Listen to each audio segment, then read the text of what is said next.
फाजोई साहब, ज़ाहिर है जो बयानिया बनाया इमरान खान साहब ने 1996 से ट्रांसपेरेंसी इंटरनेशनल को बाकायदा तौर पर पाकिस्तान की जो सियासी बयानिया था उसमें उन्होंने शामिल किया, मुसलसल कहते थे कि इसकी कितनी अहमियत है। उसी ट्रांसपेरेंसी इंटरनेशनल में 3 साल में बार बार तहरीक इंसाफ की हुकूमत में नीचे गिरना, 140वें नंबर तक चला जाना, स्कोर कम होकर 10 साल पुराना हो जाना, आप कितना बड़ा सेटबैक समझते हैं तहरीक इंसाफ के बयानी के लिए? देखिए जी, अभी तो खैर ये रिपोर्ट पूरी आई नहीं है और अभी तो इसमें जो बयानिया है प्राइम मिनिस्टर का वो तो बिल्कुल वही है जो 1996 में उन्होंने बनाया था। उससे तो वो एक कदम पीछे नहीं हटे और अभी भी हमारा मौक़िफ़ यही है कि पाकिस्तान में रूल ऑफ लॉ होना चाहिए।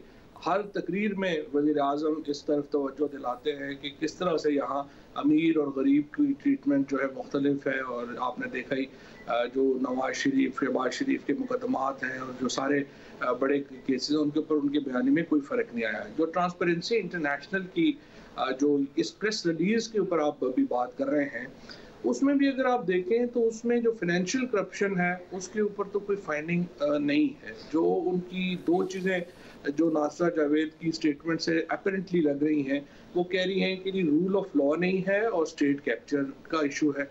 अब ये इन दोनों का क्या मतलब है, हम वेट कर रहे हैं कि उनकी जब रिपोर्ट आती है तो उसको देखते हैं कि वो क्या। पिछली दफ़ा की अगर आप रिपोर्ट देखें तो प्राइमरीली जो फोकस था वो जुडिशरी के जो मुकदमात थे उसकी परसेप्शन के ऊपर था। इस दफ़ा भी जब मुकम्मल रिपोर्ट आती है तो फिर उस पर तबसरा करने के काबिल हो पाएंगे। नासर, ज़ाहिर जो पाकिस्तान का चैप्टर है उसका कोई एक एडिशनल नोट होता है। जो रिपोर्ट है वो ट्रांसपेरेंसी इंटरनेशनल बर्लिन की तरफ से जारी की जाती है मुख्तलिफ सोर्सेज से। तो जिन 3 ने पाकिस्तान को डाउनग्रेड किया है उन तीनों के सवालात में हुकूमती फ़ंड्स के इस्तेमाल से लेके रिश्वत, वुज़रा और हुकूमत का एहतसाब, ये सारे के सारे सवालात शामिल हैं। उस सब में फाइनेंशियल करप्शन से मुताल्लिक ही सवालात हैं जिन तीनों ने भी पाकिस्तान को डाउनग्रेड किया है। तो जिन सवालात की बुनियाद पर डाउनग्रेड किया है वो सारे फाइनेंशियल करप्शन से मुताल्लिक हैं, एहतसाब से मुताल्लिक हैं। जो मेन डाउन हुआ है वो तो सिर्फ एक इकोनॉमिस्ट कोई उनका जो वो है कि जी वो उसका जो उन्होंने एक रिपोर्ट जो दी है उसमें एक मेन 120 से 137 पे गए हैं, वो रूल ऑफ लॉ से मुताल्लिक है। बाकी तो जो तमाम जो उनकी रिपोर्टिंग इदारे हैं उन्होंने पिछले साल की जो रेटिंग्स हैं उनको बरकरार रखा है। इसलिए मैं ये कह रहा हूँ कि ज़्यादातर जो आज खबरें चली हैं वो एक प्रेस रिलीज़ की बुनियाद पे चली हैं, जिससे कुछ हतमी तबसरा करना बड़ा मुश्किल है कि आखिर ट्रांसपेरेंसी इंटरनेशनल ने किस बुनियाद के ऊपर ये पॉइंट किया। और जो अगर रूल ऑफ लॉ भी कहें तो रूल ऑफ लॉ के फिर आगे 12 पिलर्स हैं, उनमें से किस पिलर के ऊपर उनका एतराज़ है, जब समझ में आएगा तो तभी फिर उस पर बात हो सकती है। नहीं मगर फाजोई साहब, जो इकोनॉमिस्ट इंटेलिजेंस यूनिट है उन्हीं के मैं आपको सवालात बता रहा हूँ कि उनके सवालात हैं हुकूमती फ़ंड्स के इस्तेमाल के लिए क्या एक मौसर एहतसाबी निज़ाम मौजूद है? क्या हुकूमती फ़ंड्स को वुज़रा और हुकूमती एहलकार अपने ज़ाती फ़ायदे या सियासी मकासद के लिए इस्तेमाल करते हैं? क्या ऐसे मखसूस फ़ंड्स भी हैं जिनका कोई एहतसाब नहीं होता? क्या अवाम के पैसे का आमतौर पर गलत इस्तेमाल होता है? एक आज़ादाना हुकूमती फ़ंड का ऑडिट होता है? क्या ऐसी आज़ाद अदलिया है जो ताकतवर वुज़रा और हुकूमती एहलकारों का एहतसाब कर सकती है? क्या ठेकों के लिए रिश्वत दी जाती है? सारे सवालात हुकूमत किस तरीके से अवामी फंड्स का इस्तेमाल करती है उससे मुताल्लिक है, जिसकी बुनियाद पर इन्होंने आपके जो नंबर्स थे 2020 में 37 उसको 20 कर दिया। नहीं, वो तो मैं आपसे यही कह रहा हूँ ना, ये सिर्फ एक रिपोर्ट है जिसने ये किया है, लेकिन बाकी जो सारी रिपोर्ट्स हैं उसमें उन्होंने जो नंबर्स हैं वो चेंज नहीं किए हैं। लेकिन अब ये इसके जो सवालात का जवाब आपने दिया है, अब देखना ये है कि ये तो जाहिर है आप उनको शायद पता हो ना पता हो, आपको अच्छी तरह मालूम है कि जो भी फंड्स हैं उसका पूरा ऑडिट का निज़ाम पाकिस्तान में मौजूद है। पाकिस्तान के आइन में वो सारे का सारा जो है वो प्रोवाइडेड है।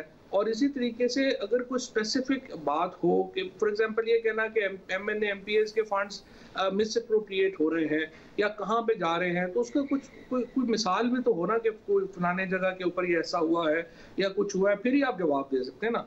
एक जर्नल जो बात हो और उसके ऊपर उन्होंने कैसे किया है, हमने आज उनसे यही पूछा है इकोनॉमिस्ट की जो इंक्वायरी, इंटेलिजेंस इंक्वायरी से, कि आपने जो बेसिस बनाई है वो आखिर कोई बेसिस तो होंगी तो वो हमें प्रोवाइड कर देते हैं तो फिर उसका जवाब देंगे। वैसे फिर वर्ल्ड इकोनॉमिक फोरम की जो एग्जीक्यूटिव ओपिनियन सर्वे है उसने भी 2 दर्जे नीचे किया है, 43 से 41 आप कर दिए आपके पॉइंट्स। उसमें भी सवालात हैं कि क्या आपको इन कामों के लिए रिश्वत देनी पड़ती है जिनमें दरामदाद और बरामदाद के लिए, पब्लिक यूटिलिटीज़ के लिए, सालाना टैक्स अदायगी के लिए, हुकूमती ठेकों के नवाजने के लिए, अपने हक में अदालती फैसले लेने के लिए।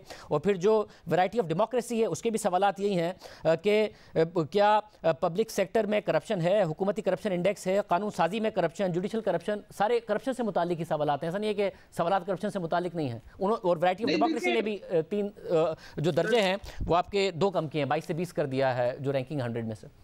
دیکھیے بات یہ ہے شاہد، میرا یہ خیال ہے پاکستان میں کوئی بھی یہ نہیں کہے گا کہ پاکستان میں ہر لیول کے اوپر کرپشن جو ہے وہ ختم ہو گئی ہے. اگر عدالت میں جس طرح سے اگر آپ کہہ رہے ہیں کہ کیسز لگوانے کے لیے یا کیسز کے فیصلے کے لیے کرپشن ہوتی ہے، تو یہ فیصلہ ظاہر ہے کہ حکومت کے لیے تو آنسر کرنا مشکل ہوگا. یہ تو آپ اگر جوڈیشری کو اپنا پرفارما بھیج دیں اور وہ جواب دے تو اس کا بہتر ہوگا. اسی طریقے سے یہ جو باقی آپ نے آپشن بتائی ہے کہ یہ انہوں نے جو ایک ہی، جس طرح سے آپ بھی اس کو اتفاق کر رہے ہیں کہ مین تو ایک ہی پوائنٹ ہے جو اکانومسٹ والوں نے فنڈز کے اوپر بات کی ہے، اس کی اگر ڈیٹیلز پتہ ہوں گی تو پھر اس میں ڈیفینیٹلی بات ہو سکتی ہے. بٹ آئی بلیو کہ پاکستان میں جو تمام ہمارے اور نچلے لیول، اور یہ سب سے بڑی کامیابی جو ہے وہ یہ ہے کہ پہلی بار پاکستان کے وزیر اعظم، پاکستان کی کابینہ اور اس طرح سے جو پروونشل گورنمنٹس کا جو اسپیشلی جو پنجاب اور کے پی کی پروونشل گورنمنٹس ہیں، ان کے چیف منسٹرز اور کیبنٹ کے اوپر کوئی الزام نہیں آیا اور کوئی اسکیم فری گورنمنٹ ہے.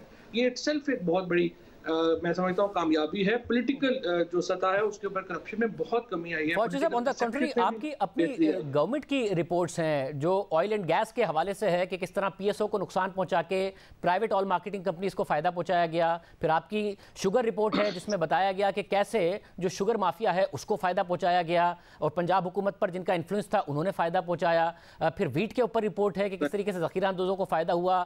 اب کھاد کے اوپر آپ لوگ خود مانتے ہیں کہ ذخیرہ اندوزی اور اسمگلنگ ہو رہی ہے، تو یہی تو وہ کیپچر ہے کہ ان سارے کے سارے مافیاز کو فائدہ ہو رہا ہے. نہیں، لیکن شاہد اس کے اوپر تو آپ کریڈٹ دینا عمران خان کو.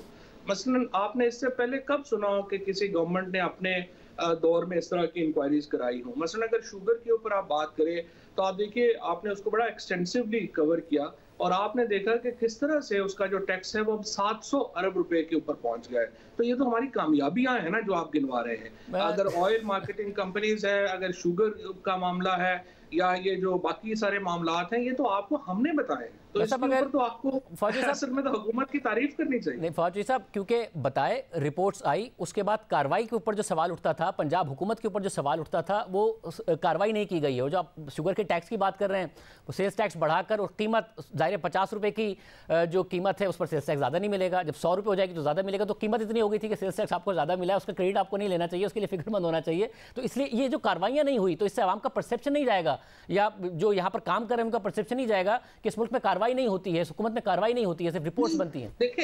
دیکھیں نا، یہ تو درست بات نہیں ہے نا آپ کی. مثال کے طور کے اوپر سب سے بڑا پرابلم کیا تھا کہ آپ کی جو فگرز ہیں، ہولڈنگز ہو رہی تھی شوگر کی، بتایا نہیں جا رہا تھا کتنی چینی ہے کتنے کے اوپر. اگر آپ نے اس کو انشور کر کے ایک ٹرانسپیرنٹ سسٹم کریٹ کیا اور اس کے نتیجے میں آپ کا ٹیکس کئی گنا بڑھ گیا، تو اس کا کریڈٹ آپ کہہ رہے ہیں کہ آپ نہ لیں، وہ اس کی اور وجوہات ہیں.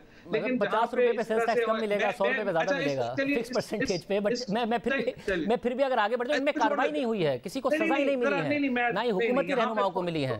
اور اگر یہ بار بار تاثر آئے گا کہ جیسے جو پرویز خٹک کے خلاف کاروائی تھی، چیئرمین نیب نے کہہ دیا کہ وہ پشاور ہائی کورٹ کے حکم پر کی ہے. پشاور ہائی کورٹ نے کہا ہم نے تو حکم ہی نہیں دیا، ہم نے تو کہا تھا کہ معلم جبہ کی کاروائی جاری رکھیں. تو یہ بار بار تاثر مضبوط ہوگا کہ حکومتی اراکین نہیں ہیں اس وقت آنسریبل اور کاروائی نہیں ہو رہی ہے. نہیں سر، دیکھیے اگر تو زبردستی اپنا ایشوز بنانے ہیں وہ تو علیحدہ بات ہے. لیکن جو فار ایگزامپل ملام جبہ کی ابھی آپ نے مثال دی، یا اس سے پہلے سب سے پہلے تو آپ تسلیم کر رہے ہیں کہ یہ جو ساری انکوائریز ہیں یہ عمران خان نے کروائی اور وزیر اعظم عمران خان کے حکم کے اوپر اس کو پبلک کیا گیا. اگر ہم نے چھپانی ہوتی تو ہم پبلک ہی نہ کرتے. جس طرح سے ماضی میں حکومت کی، آپ نے کب دیکھا کہ کبھی کوئی رپورٹ پبلک ہوئی؟